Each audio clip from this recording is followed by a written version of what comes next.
Hello everybody, this is Gregory with 5-Minute Catholic Apologetics and Living, where 5 minutes of your time may get you to the divine. Today we're going to talk about controversial figure Bella Dodd, a former American communist, and her allegations about the seminaries being intentionally infiltrated with communists and her role in it. Now before we begin, let's start with a prayer. Nomine Patris et Filii et Spiritus Sancti. Amen. Sancta Michael Arcangelo, defende nos sempre leo contra nequitiam et insidias diaboli est presidium. Impera illi Deus super justa procamur tuque princip militiae celestis Satanam aliasque spiritus malignos qui adverit sionum animarum pervengantur in mundo divina virtute in inferum jitude. Amen.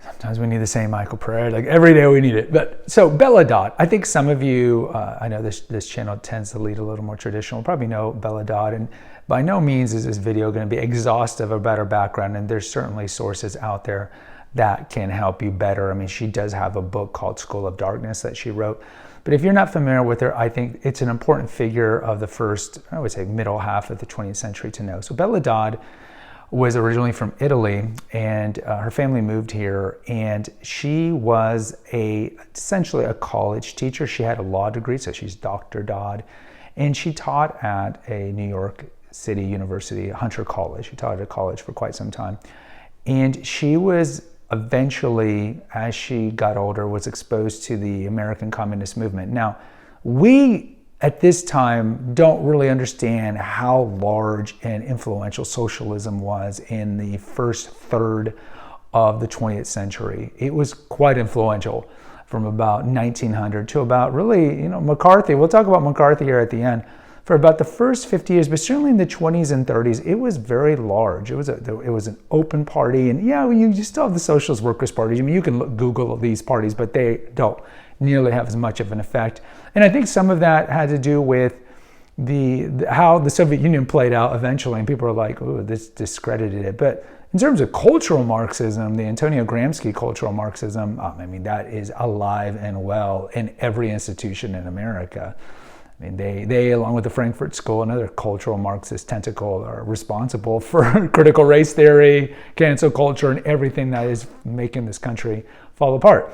Either way, so she was exposed to the communists, and she fell into the nefarious ideology. She was raised Catholic, and eventually she was courted to help bring communists into the teachers' unions of that time in New York. And what she eventually testified later, she testified in front of a Senate committee in the 1950s, and eventually the famous House Un-American Activities Committee in the 1950s, that eventually she got about 1,000 communist sympathizers into the teachers' union. And she talked about, and that was about, I think, 10% of all the members of the teachers union at the time. And you're like, well, Gregory, why is this important, the teachers union? But she talked about how easy it was to infiltrate communists into these institutions as fifth columns, as secret fifth column members, to undermine them, to change the ideology. And she was quite successful in doing that. And she had talked about how really you only need to get 1% of people to be communist in an entity to infiltrate it. But later on, she made the accusations, and she was very, very active in the late 30s and 40s. Eventually, she left her teaching job and began to work full-time for the teachers union. And at this time, she was an active Communist Party member, though she wasn't a card-carrying member, because the party believed at that time that it was better for these change agents not to be open. Well, it's better to be surreptitious. I mean, this is classic communist ploy.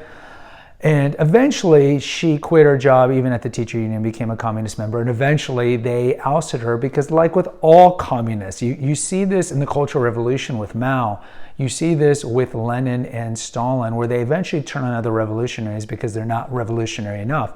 So they eventually banished her from the Communist Party for being the typical smear campaigns that they always say, right? Pro-fascist, anti-Jewish, anti-everything. It's the same smear tactics they do today.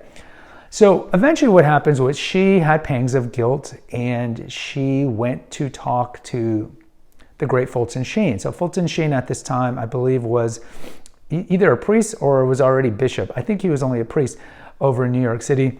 a well-known priest. And of course, Fulton Sheen later on had a very, very popular television show on NBC that you can watch these videos on YouTube. And it's amazing to think, television was much more limited back then, but just amazing to think that there would be a Catholic priest on every week talking about the faith to millions of people who were watching this. But Fulton Sheen, she went to Fulton Sheen, and Fulton Sheen has talked about how when she came in to talk to him, they just sat in front of at the Blessed Sacrament Chapel, and they just really focused on a statue of the Virgin Mary. And eventually Bella Dodd just recanted everything and just forsook her Communist Party affiliation because she realized it was bankrupt in what she was doing.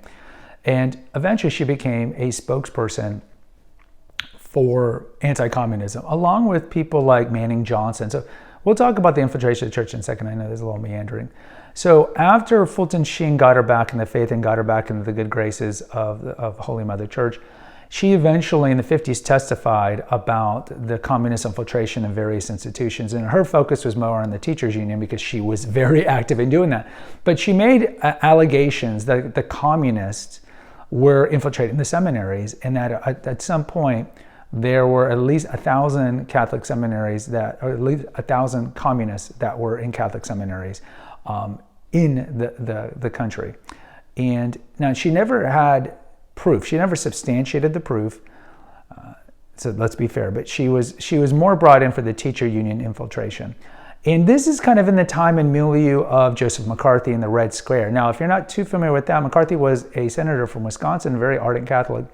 And he was making allegations that there were communists everywhere. There's communists in Hollywood, there was communists in the government, and so forth. And eventually, kind of like Galileo 300 years earlier, he overstepped his boundaries, and eventually he was discredited as being just, this Stuart Little, the sky is falling. And really for the last 40 years, McCarthy is kind of synonymous with unfair allegations that are not grounded in anything, and just calling people out as something just to ruin their career. But the Venona papers came out not that long ago, and they really vindicated everything that McCarthy said, that there were in fact tons of communists and socialist sympathizers all through the government, all through Hollywood, all in academia and so forth. But this didn't get a lot of press and run. McCarthy was right. So in the 50s, McCarthy was heralding these HUAC, the House on Un-American Committee. And so Bella Dodd was brought in and talked about the teachers unions, and other people like Archie Manning was brought in to talk about infiltration of the Protestant churches by communists as well. So it wasn't a Catholic thing. They were at the time infiltrating the Episcopalian Church, the Presbyterian Church, the Methodist Church, and various people were brought in to talk about the infiltration by the communists into these churches as well. And so this was startling. And of course, a certain strand of the traditionalists will say, see, and then, 15 years later we have Vatican II and so forth.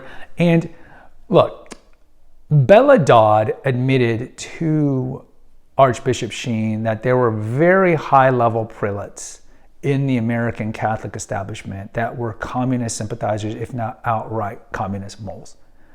And she had asked Fulton Sheen, should she name these people? And Fulton Sheen, in his prudence, and some people might disagree with this in hindsight, in his prudence said, do not reveal these names because it'll lead to scandal. It'll lead to scandal. So she told Alice von Hildebrand, who was the wife of Dietrich von Hildebrand, the theologian, and she was close with Alice von Hildebrand as well as the years went on. So she never publicly named the Catholic priests that had allegedly infiltrated the seminary, the high level ones and the low level ones, because she said and she knew the names of these 1,000 priests. So that's why it's kind of an allegation. She certainly was able to substantiate the teacher union infiltration, but under oath with HUAC, under oath, she admitted that there were communists that were infiltrating the seminary. So you could say that she was perjuring herself, but ultimately, her story to me has credence because, first of all, she came back to the faith, she repented, and she's testifying under the punishment of perjury. So there's really no reason that she would necessarily lie about this if it gets her thrown in jail. Now, whether or not she should have named the Catholic prelates that were communists, that's neither here nor there. There's certainly been allegations and finger pointing as to who these were, and you can certainly go down the road of Reddit for sure to find out who these are, and I don't spend any time in Reddit.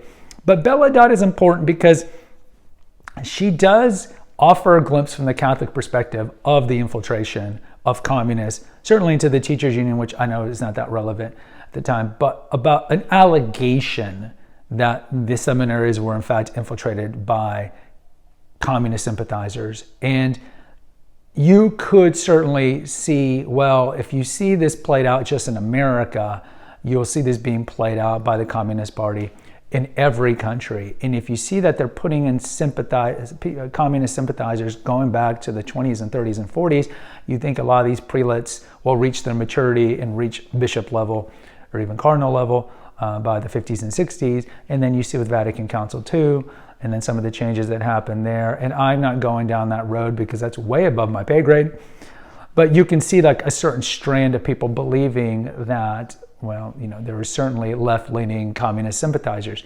We will say that, what do we know of some of the scandals that happened in the post-conciliar time? Well, there was definitely a Freemasonic lodge in the Vatican, the P2 lodge. And this is substantiated. You look at Roberto Calvi, you look at how he was a Vatican banker, you look at who was hung allegedly by the Masons because he was complicit in revealing the P2 Freemasonic list of prelates.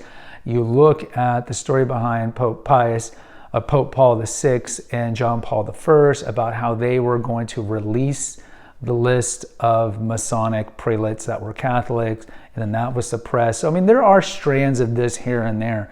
But in closing, I know this episode went way past 5 minutes. It's important to know Bella Dodd, who she is. If you want to read her book, that is great. But it's an important component, I think, of American Catholicism. And it's an important component of an accusation that she made, which I think is authentic. And look, we've talked about it not that long ago with the wheat and the tares, that every institution is going to have saints and sinners and proactive fifth column change agents that are trying to destroy it. Certainly you saw this in the early church, you saw this with the apostles, and the church will continue to survive for hundreds of years. You're always going to see these people trying to undermine and destroy the faith. So is it shocking that communists were infiltrating the Catholic Church? Absolutely not, because if you can undermine the longest living institution of human history, especially something that is as important as the Catholic Church, and also understand that the Catholic Church was always against communism. You can see this best played out with John Paul II when he fought communism. But you think of the ideology of communism, which is worship the state, destroy God, destroy the religious institutions, destroy the family.